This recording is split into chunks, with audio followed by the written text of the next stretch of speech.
Världen som vi känner den ritas om i rasande fart. Vaccinpass införs och nya restriktioner begränsar de ovaccinerades möjlighet att delta i samhället. Samtidigt sker enorma protester runt om i världen. I USA slutar tusentals vårdanställda och läkare, poliser och brandmän på grund av vaccintvång. Idag ska det handla om Tyskland, som har bland de hårdaste restriktionerna i hela EU. Nyligen meddelade landets regering att man kommer placera ovaccinerade personer i lockdown. Det finns även långt gångna planer på tvångsvaccinationer. Vi ska få träffa Gunter Frank, en tysk kändisläkare, filosof och författare som har sin mottagning i Heidelberg. Gunter har kommit att bli en framträdande röst i den tyska proteströrelsen och han är aktuell med en ny bok, Der Staatsvirus, som varnar för att Tyskland än en gång rör sig mot fascism. So very welcome, Gunter Frank. I hope I'm pronouncing your name yes, correctly. So before we dive into your latest book, Der Staatsvirus, I wonder if you could tell us a little bit about your background as a doctor and also as a thinker within medicine. Okay. So, basically I'm a general practitioner. I have a full-packed private practice. And I was always interested in fields like, besides of good scientific medicine, in terms of evidence-based medicine, I'm also very curious about natural therapies and about nutrition. And I wrote a lot of books, basically because, in my opinion, many of the recommendations in the public or even in the scientific field doesn't really fit to the world of my patients, to the reality of my patients. And so I dived into kind of deeply in the scientific literature and statistic, did a lot of self-education about it, talked a lot about mathematics and all these things. And I realized this big gap between what we really think we know and what's really relevant for the patients. And this is basically the reason I wrote a lot of books about nutrition, about how to act like a patient to avoid overtreatment, for example, in medicine. Or the last book is about the corona politics in Germany. So when you talk about this discrepancy, can you give some example? You talk about stress and nutrition and weight and so on. Could you give some more example? How do you see this discrepancy for patients? For example, nutrition. If you follow the modern advice for nutrition, a lot of patients will get bowel disorders and problems with digestion because the modern, even science about nutrition is not science, it's more like religion, for example. Or the telling the people always they have to lose weight. And we know that it's very hard to lose weight and to keep this the gain. You have this we call yo-yo effect, and so what we tell the people to fight against something you cannot win. So they destroy their quality of life and all these things, for example. And you can also look about very for example, therapies like cholesterol lowering medication called statins. And we have a big overtreatment with statins that causes a lot of muscle problems and other diseases people wouldn't have if they wouldn't take this medication. But of course, we have for every drug, we have an indication. Of course, people have benefit from statins, but much less than the ones that take it, for example. So is one of the reasons for the problem is that the medical industry has such a huge impact on which recommendations that doctors give to patients? Yes, we are human beings. of course, if you are a CEO of a big pharmaceutical business, you have to deliver good numbers. If you don't deliver it, they quit your job. But how puts pressure on him? I always ask in my lectures. So of course he's forcing scientific persons and universities to deal a little bit creative with data, of course, for the medications. But who puts the pressure on this CEO? It's us, because our insurances are invested into, for example, stocks of pharmaceutical industries. So it's a system. It's a system of check and balances. And we have in medical field, there is a very unbalanced system, because the patients are very weak, because they don't have the informations to decide. And this is one of the main problems in modern medicine, that the customer side, the patients, have not the information they need to find a good decision for their well-being. And there are a lot of people fighting for this, called Choose Wisely or evidence-based medicine. And there's a big fight in medicine, and the essence of it is how to get good information. Talking about information, there was recently a big article in the daily Swedish newspaper about the latest protests in Germany, and it was framed in a very negative way. I think the headline said something like, "After violent protests in the weekend, the German politicians are warning that the extremists are hijacking the protests and they're attacking police with fireworks and so on." So I wonder if you could talk a little bit about how these protests are being portrayed in the media and how the reality is as you see it. As I'm part of this protest, I can really tell you the people that are on the streets right now are the most normal persons in the world.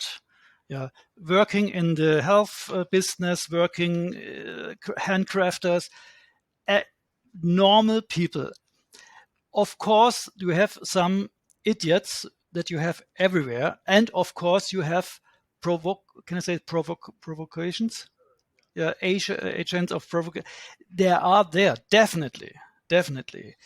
And the framing of these protesters telling these are terrorists and is just political agenda. There is nothing about truth, and it's just a fear that this thing will get to be a mass protest, and then our politics will have a problem. So in your latest book, Der Staatsvirus, you talk about the wrong treatments in the beginning, that a lot of patients, their lives were lost due to inferior treatments. Is that correct? Sort of the beginning of the book that you talk about this? Yes. I'm very connected to many researchers because of my former work. And we have a really great email group, consists of, for example, German famous pneumologists, or former chief of university hospitals and other people. And the pneumologists, the lung specialists, beginning in February 2020, when the first pictures came in from Wuhan and Bergamo, they said they treat the people wrong. If you have a pneumonia caused by microbes, you have to be sure to really, really avoid invasive intubation. And this is something that especially elder people hardly survive. And we have a death rate of intubated people in Wuhan of 95%. In Bergamo, 90%. So it's terrible. In New York, the same. In Germany, a little bit less. But the people aged on 80 and older were dying 80% after invasive intubation in Germany. So this is a really, really bad mistake in treatment, but it still stands in the guidelines.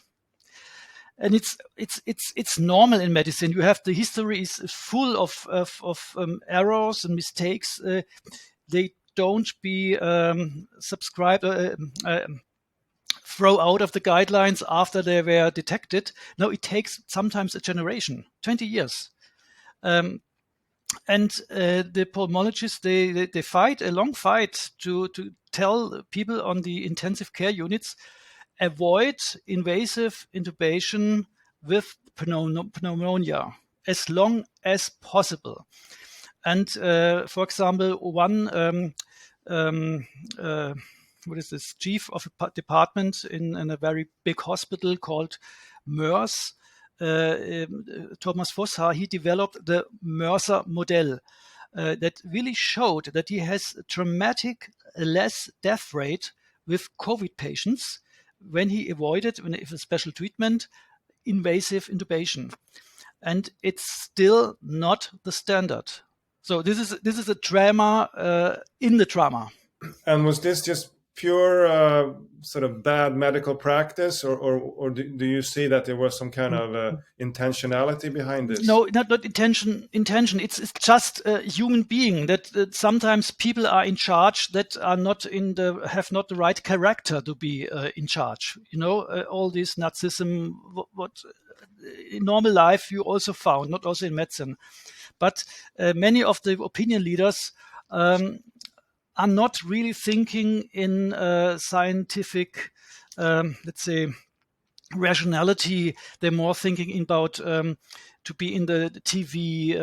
They like to be liked by politicians, to tell all these catastrophic stories from intensive care unit. The truth is, and you have it really measured by the government, is that in 2020 we have the lowest patient rate on intensive care unit ever, 68%, and 4% of it were COVID patients. So there is no drama. It's just the normal situation in a winter pandemic. But, and that's the most important point, we are in a society that gets older and older every year. We have less nurses because the politics about nurses were so really, really bad. So a lot of them, male and female nurses, went out of the job, getting another job, and we have a dramatic situation in our hospitals. And the problem in intensive care units is that we cannot use the beds anymore because we don't have the nurses. And this is our problem, and that shows that we have totally wrong politic in health system. And the elderly homes are dramatically under personalized. Can I say that? Too less. So in this panic, they tend to transfer old multi-morbid patients at the end of their life into the acute hospitals. And there they fight for life. But the only thing they are able to do is to prolong dying. But these people are weeks on the intensive care units with the intubation. But, and we have to say this, for the hospital, it's a great business case. Because they get a lot of money a day on intensive care unit. And the average costs of an intensive care COVID patient is the same as the average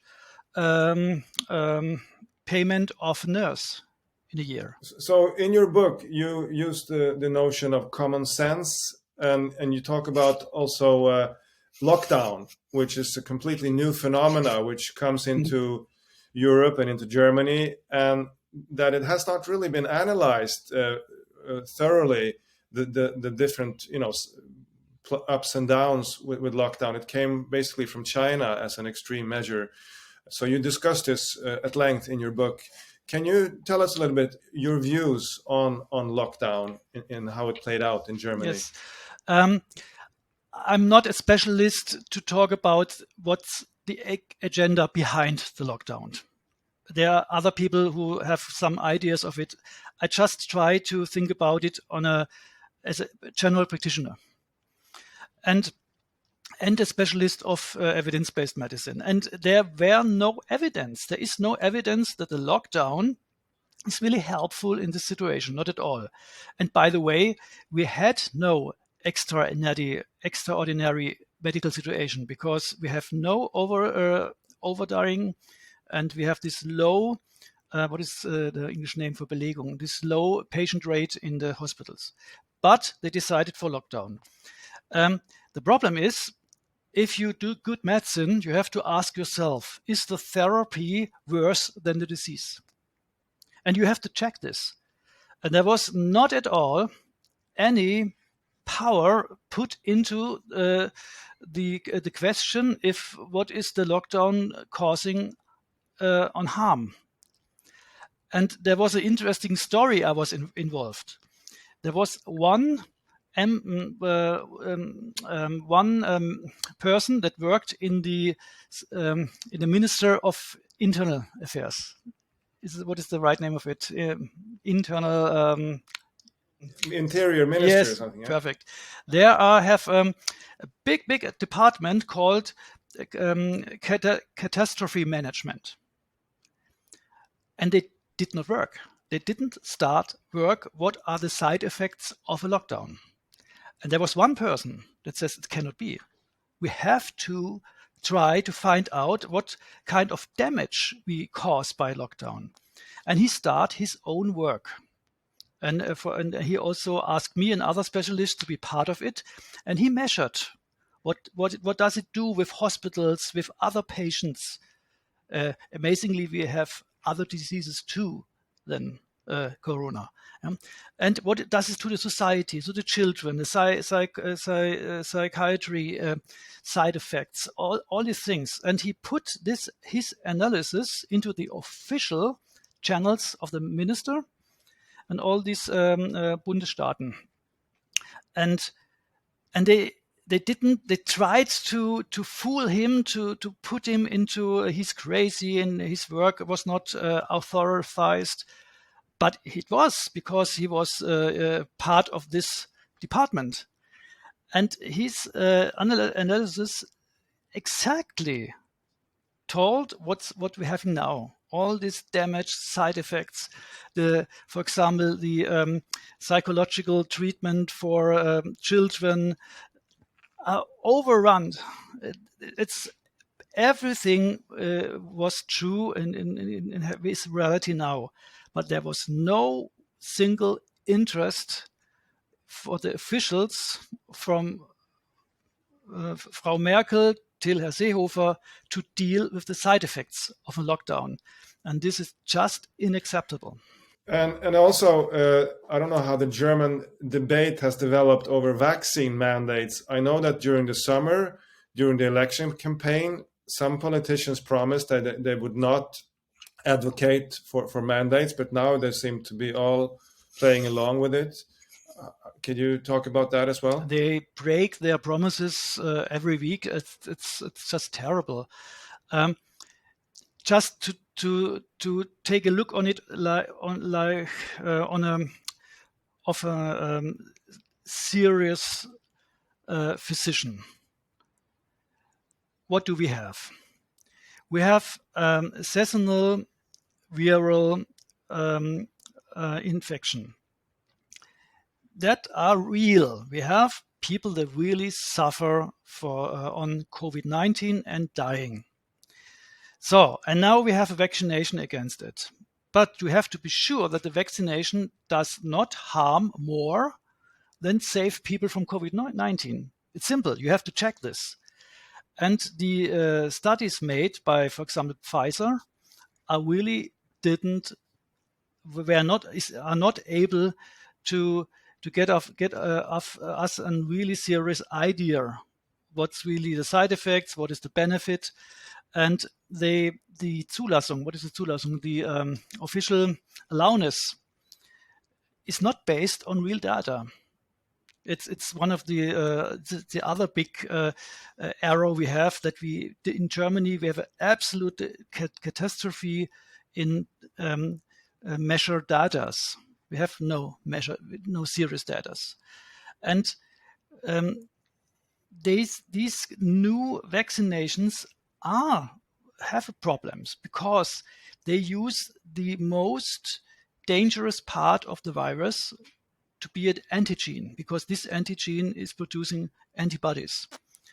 But this most dangerous part is causing inflammation in the vessels, like COVID-19 also.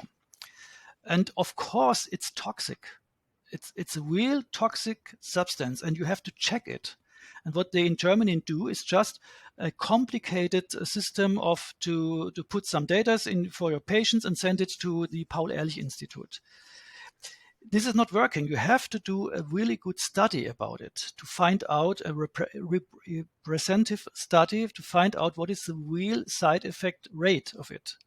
And they just don't do it. And so we have all this saying of people. I have so many patients. I have nurses. They say, well, a colleague was dying after the vaccination.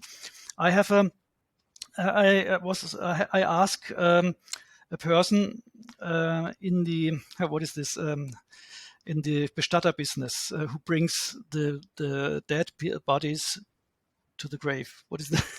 Excuse me. The burial entrepreneur or something. Maybe, like okay. that. This business. Ask this person what do you think about the death situation in Germany, and he says, well, COVID. Yes, the last 4 weeks I had one case, but I have so many 50-year-old people that suddenly dying. I don't know what's going on, and you ask me, I am not taking the booster. So you have all this saying, and the official science is just not dealing with it. If you have the emergency rooms, they don't check for your history of vaccination. You have no studies, controlled studies, to find out, is this impression of many people caused by, is it something special, or is it really alarming? So we have the situation of no interest in the reality by the officials, but on the other hand, this immense pressure to put people into this vaccination. And a lot of people really, really have problems with it. They are really at the end of their power. They're getting emotionally sick about it. And if you think on children never have any problems of COVID-19. And so the officials say that they have to get vaccination to save the society. I mean, are we on the middle age? Are we a modern society telling young people to do something that possibly harm them to save the society? I cannot understand this kind of ethic. And also, what does it do with the society when you have this divide? In Sweden, we haven't yet come so far as you have, but it's already, you can see there's a lot of hatred between these groups, unvaccinated and vaccinated, and people are being called anti-vaxxers, and it's not creating a healthy environment in the society. Yeah, if you don't accept the reality, if you don't really put power to find out what's really going on, you create this kind of tension. And of course, of both sides, but I think more at the official side. You have people there, they go over the limits, to go over the peaceful being with other people together. But the official politic is the reason for it. If they would say, okay, we have a lot of people and we have people from the universities, we have hundreds of doctors saying this, we have problems with this vaccination. Okay, we deal with it. We put it into the official channels of information. We we talk about it and we bring on some studies that take care of it, but they don't. They just don't. And what they do is to frame the critic to be fascists and terrorists. And this is really putting oil into the fire. And it's the situation right now is not really comfortable in Germany. Yeah, I don't know. You see these scenes when the police are coming and saying "Papieren bitte," and I don't know. Just when you hear the phrase in German, it already has kind of a bad connotation. I know that you have been refraining from comparing with the Nazi Germany and so on. Have you become more pessimistic lately about the development in Germany? Well, this is an interesting question. I really like the book of Hannah Arendt about totalitarianism. And she says modern democratic societies don't have to be fear ideologies for Stalinism or fascism. They have to fear if we lose reality, if we deny reality. And that's what happens. And of course, you may go into the meta level to understand psychologically what is going on here. And in my opinion, the field of, let's say evolutionary sociology gives us really a good hint what's going on.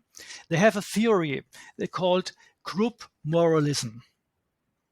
And this is something human beings had to develop to survive if, for example, there is a lack of nutrition. And then you have to go to the neighbors to lower your the scruple. What is scruple in English? Normally, we don't kill each other. There is something in us that avoids it. But you can lower it, and you go to the neighbor village and you kill them because you are in a upper moralistic position. And you have to find something that puts you in this position. It can be the color of skin, it can red hair, it can be whatever, a party, or it can be a vaccination pass.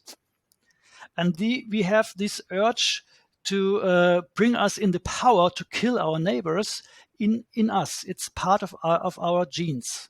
And you can activate it even in the year 2021. And in my opinion, there are characteristics, there are personalities you can activate this very quick.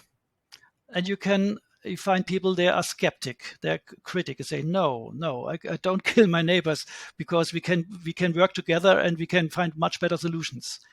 And this is really, really basic, really archaic. And the one thing is, if you activate this moralism, for these people, there is not existing anymore rationality or empathy. They just go for it. And this is my opinion, maybe Germans or Austrians are a little bit more to be able to be activated for it. I don't know. Maybe we are in the middle in Europe or what, or I don't know. But if you look at it, well, I'm not a historical, but in the 30s, just to say it, in every European country, even in the United States, you had strong fascist parties. But where they get into power, Germany, it is the fact. So maybe we are a little bit more related to this kind of mechanism. It's hard to talk about, but what you can hear from officials about unvaccinated people, I mean, this is terrible. They say put them into lager. They should get treatment in the hospitals. Put their children from them away, and they have no limit. There is no.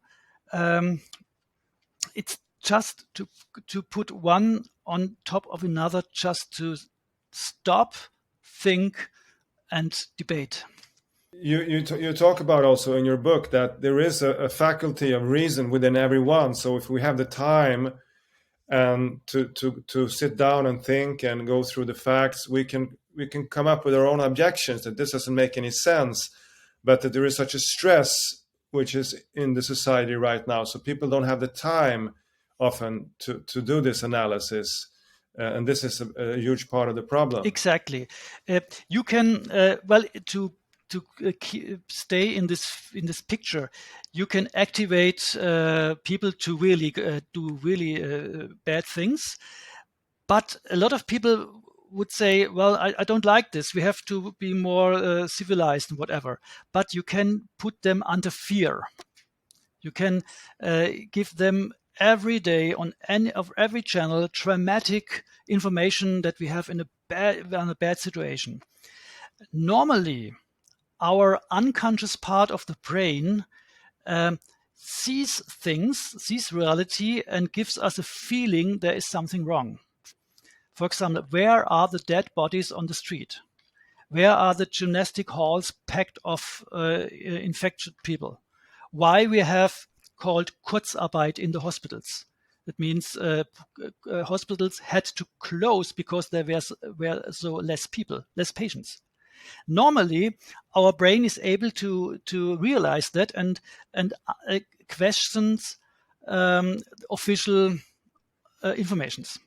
But if you put people under fear and panic, they're not able to do this anymore, because they just are afraid and they want to have a strong leader to lead them from out of catastrophe. And if you look at the information about COVID since March 2020, every day the death rate, we are dying, and the cases. What they did not say is that since this only there are few weeks in January, which is also normal in winter, we have just the COVID deaths were just part of the normal 2,700 deaths you have every day in Germany. There was nothing special. But the numbers are presented to really put people into panic. And this is what you see right now. The people are really in panic. Yeah. And I think it's very important also what you say, that when people start to deny reality, and it's very easy to do these days when you're being all the time fed with panic and fear, not only from mass media, but also from social media. It really sort of creates this dangerous disconnect between the real world and what people actually have in their minds. Can you talk about the protests movement, how you see it in Germany? It's very widespread. It's very not organized. In 2020, it was more organized by the so-called Querdenker. But now in every city, people going on the street, just walking, holding candles. And if you try to do it official, to tell the officials that you will have a protest, a demonstration, you will get a lot of problems. I mean, you see this really, really normal people, normal age, just absolutely ordinary normal people, and they're guided by police persons. They really look like Terminators, you know? And they really talk to the people like Terminators. And we have all these witnesses on YouTube, on other channels, that the way the officials and the police are treating these people are not okay. Definitely not okay. But it's growing. It's definitely growing. I think the mandate for vaccination is really the red line, and it will be dangerous. Not dangerous. It will be a good sign of democracy when they really try to take the mandate to the children. I think then the people really will go to the street and say no, not anymore. The problem is that the moralists don't stop. They will put it further and further and further. And I hope really that some point, at some newspapers, at some TV channels, there is a rest of responsibility, and to saying, okay, now it's enough. Please don't put more oil into it. But right now, we are not at the point. They still really telling that tell normal people, terrorists and fascists and our civilized civil society really has a big problem right now. When did you first start to realize that this is something seriously wrong with this whole narrative? Yeah.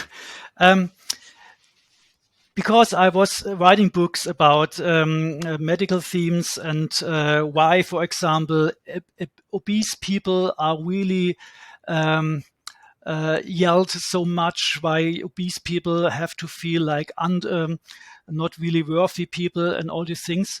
I also recognized that our discussions about climate, about migration, about energy, it's the same thing. We put on a moralistic truth on top, and then we are not allowed to discuss it anymore. And we have this development the last 20 years, I would say. And the problem is, if you have a career, if you're going into more and more positions, because you are a moralist, not a really rational person, that then rationality is put out on the top level of the society. And when they start to moralize the virus in March 2020, I know the thing will get wrong, because if you moralize something, then you put out really knowledge and scientific discussions. You're not interested in good solutions anymore. And this happens in March 2020. Funny, February 2020, it was the other side. Because the right-wing party, AfD in Germany, in the Deutschen Bundestag, they say, well, there's something coming from Bergamo. It's very dangerous. And the government says, no, it's just the flu. Don't panic. And the panic is right. The panic is fascists. It's very interesting. You can see all the headlines in the newspapers from the time. But all of a sudden, beginning of March, the thing turned 180%, and then the virus, the warning of the virus was politically correct, and the critics about the lockdown, all these things were right or fascist to it. So when they start to moralize the virus, I knew that it will get wrong. And you also discuss that the way forward is not really, there's no going back to 2019, because I guess that the reason we ended up in all this, that we did have this development with a lack of critical thinking, with, pointing finger, you're such a person, I'm going to cancel you out, you're an anti-vaxxer.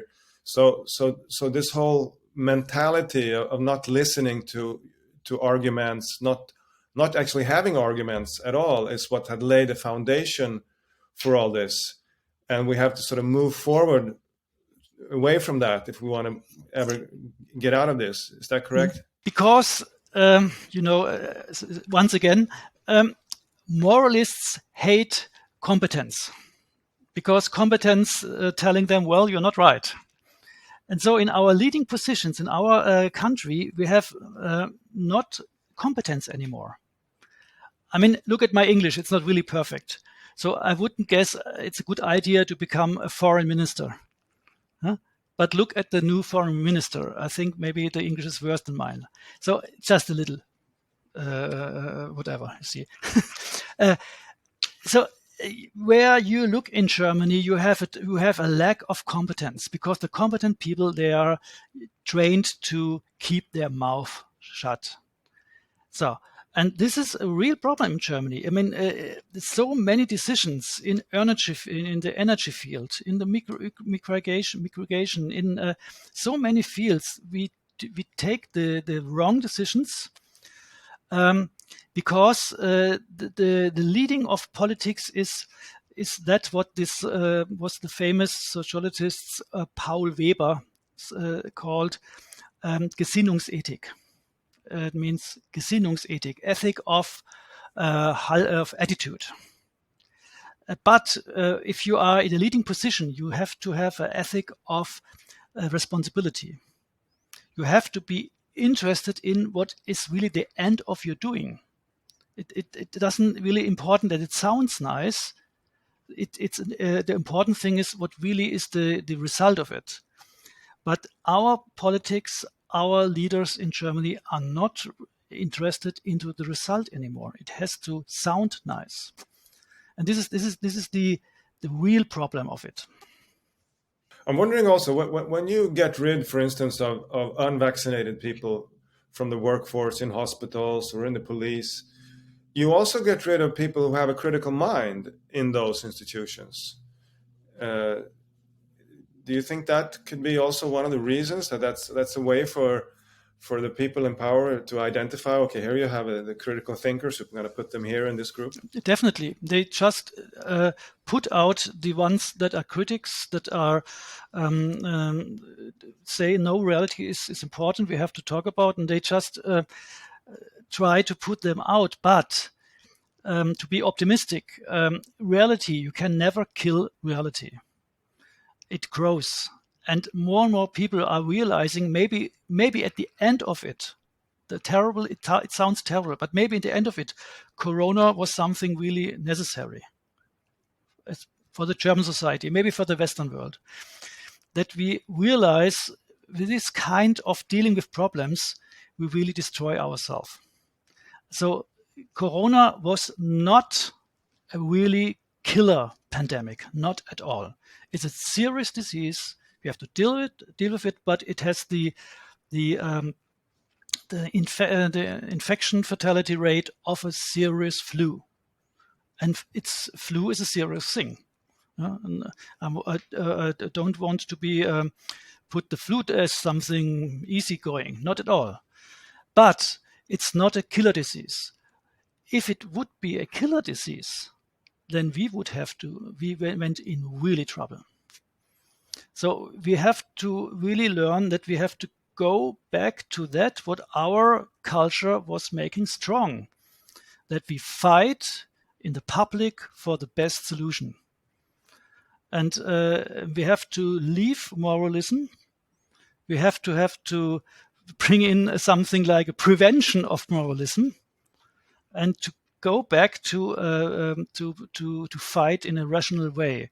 Otherwise, the Western world will have a problem, definitely. So when you say moralism, what you mean is this kind of cancel culture, that you don't allow critical thinking. Yes, really. if you put a moral truth, and then you say this people who follow this truth are the good people, are the ones that are getting in charge of it. You can start a career, and people who criticize it are the ones that we put down. And this is not Aufklärung. What is Aufklärung in English? Kant, Sebastian Kant, Aufklärung. Just 250 years of getting people out of their own cage of incompetence. Ask questions, be critical. This made our culture strong, and we leave this path, and this is dangerous. And Corona shows us what happens if we don't have any competence and public fight for the best solutions. And you also talk about in your book the importance of trusting your own sensations, your own impressions. And what I get to think of is this famous quote from George Orwell, that 2 + 2 is 5, which is sort of, you're supposed to internalize that whatever power tells you is correct. You shouldn't trust your own senses. You shouldn't trust your own critical thinking. The importance in this moment to actually trust your own critical mind. Yes. It's actually a fight against collectivism, against individualism.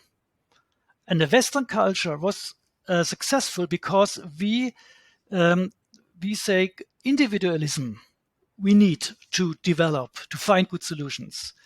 And cultures like China, they say collectivism is the way to go. And I don't want to live in a culture like China. And I don't think they are more successful if we go back to that what make us strong. And the power of China is only a sign of our weakness, that we leave the basics of our culture. Well, it's a little bit pathetic now, what I'm telling. But I really think this is the key problem we have.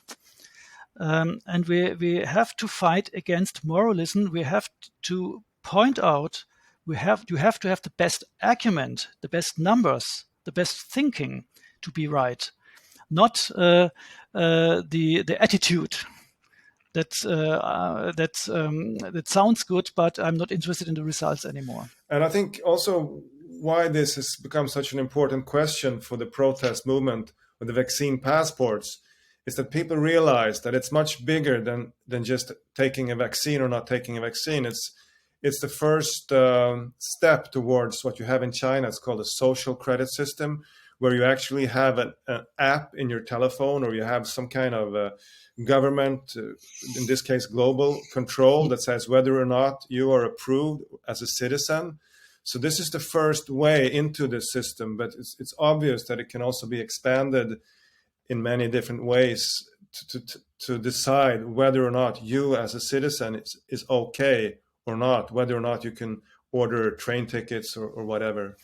Yes, I think for people that start to be critical, this sounds more like a conspirational theory.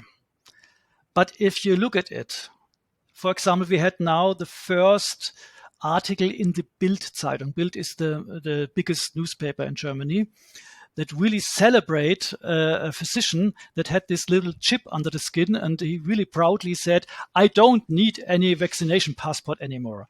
I mean, it's obvious that this is not a conspirational therapy, that this will become reality. And I maybe our leaders think we have to copy China to survive, or maybe to fight China. I don't know.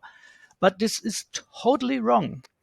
What we will see is that this kind of politics, that it's just putting us down. And it will develop an elite, just a small amount of people that really get benefit out of it, and a mass of people with no free will.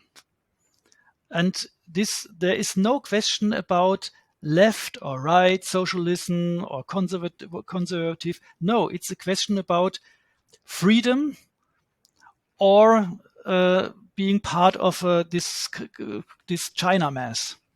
And this is what we have think about. And just to say it, I'm really impressed by a very left-wing politician in Germany. I call myself more like liberal conservative, maybe.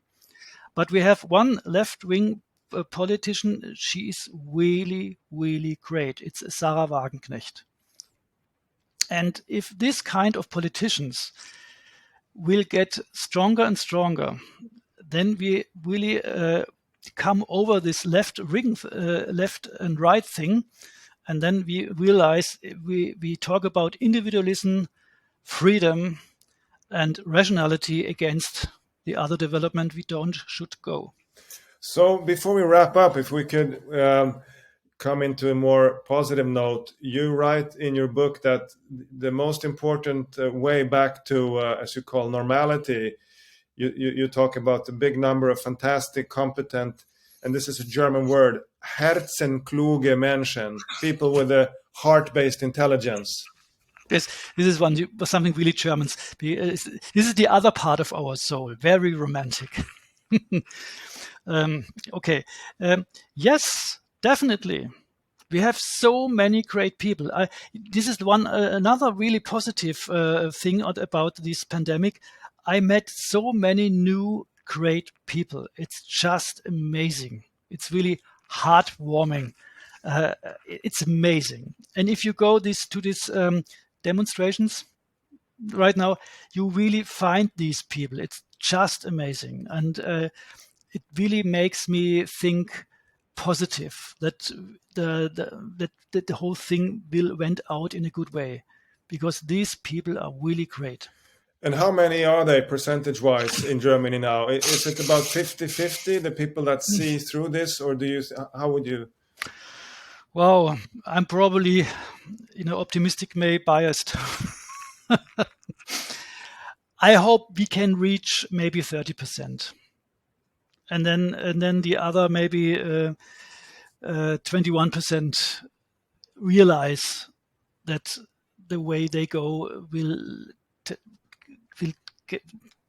also lower the economic base and will just make more uncomfortable.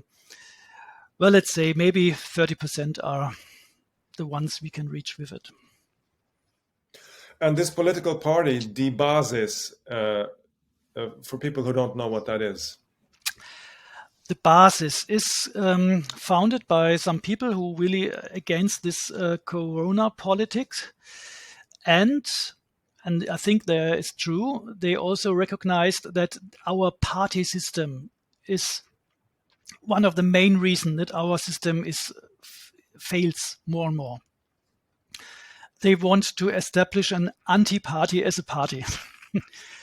And there is a lot of romantic with it.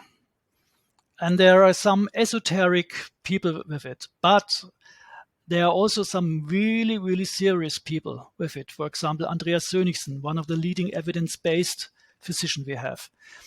I think the Basis is a really interesting thing, because there are more, their base is more left-wing, more green, but they want to have freedom. That's an interesting discussion. What is the Green Party? Maybe we see that a very, really little beginning will get a new political power that brings us more democracy and more power of the people, because I think our party system leads to a class of politicians. They are not living in the real life anymore. They just think about their career. They are not interested in the reality. They're just interested in their career, what is necessary, what kind of network and I need, what kind of nice headlines I produce, but they're not really interested into their work as itself. And well, let's see, because no party in Germany, I really in the parliament, I would really say that they are able to bring us on a good way, on another way. So maybe the Basis is the start of something really interesting. We will see. And this has also been a very big disappointment in mainstream media for people in the protests, to see that at least in Sweden, we don't really have objective mainstream media. They always try to demonize these protests, and they try to portray the critics as being like only new age, not serious. So I guess this has been also a wake-up call in Germany in terms of how you assess the mainstream media. Well, the mainstream media definitely isn't working anymore. It's, well, to say dramatically, it's dead. You're not getting information, real information from the main channels, because they don't have to lie.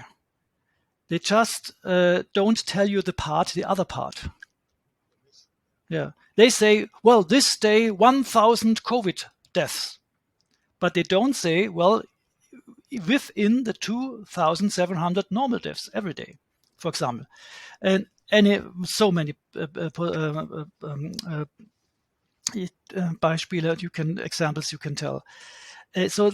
But you, as human beings are, if the one way is stopped, is blocked, then you have to find another one. And we have a really, really great access for internet medias like reitschuster.de or Ach Gut, .com, where I wrote, of course, they are framed to be right and fascists, but they're not. And the people recognize it more and more. More and more normal people are public. Their articles on these sites. And actually, if you look at the younger ones, they don't look any TV channels anymore. So it will be a new press after Corona, I'm pretty sure. And the loss of Vertrauen, what is Vertrauen in English? Confidence. The loss of confidence will be enormous. The most people still think that they are normal news at 8 p.m. in the TV telling them what's going on. But they will once realize this is not the case anymore. I had a German in my school, so it's good to refresh it. You used the word Angstgesellschaft, which would mean in English, I think, the fear-based society of fear. So I think this is maybe an important thing also to address, that we have to overcome sort of the fear that they're trying to create within us to move in a different direction here. Yes, fear is always a tool that totalitarian government is using to suppress people. It's always fear, and we have to overcome the fear. And that means we have to deal with reality. We have to look at it. We have to be brave to, well, that's not wrong. Where are the deaf bodies? I don't see any problems right now. And this is a key thing. And the calling German Angst probably means that we are a society that kind of can be very easily put into fear. I don't know, maybe. Yeah, I think it's fear is very contagious, but on the other hand, maybe also courage can be contagious. Yes, definitely. And courage, I think that's what we just see right now. The people are more brave, more and more. They're going onto the street. They're going to the demonstrations, even if there are a police army with will you think they are guiding terrorists to the way to their prison, but they're going on the street. They're doing it more and more, and it's I'm really optimistic that this will grow. Okay, so let's, on that positive note, let's wrap this up, and I hope to be able to talk to you again, maybe in 2022 to get an update. Yes, and I'm also optimistic about the very young people. They are not the generation of the Green Party or of the moralists, whatever. Greta is not the idol of the young. It's just not true. It's a small amount of it. Even if they try in the schools to do the agenda, whatever. No, they are people who want to be free, want to be creative, and I put a lot of hope in them.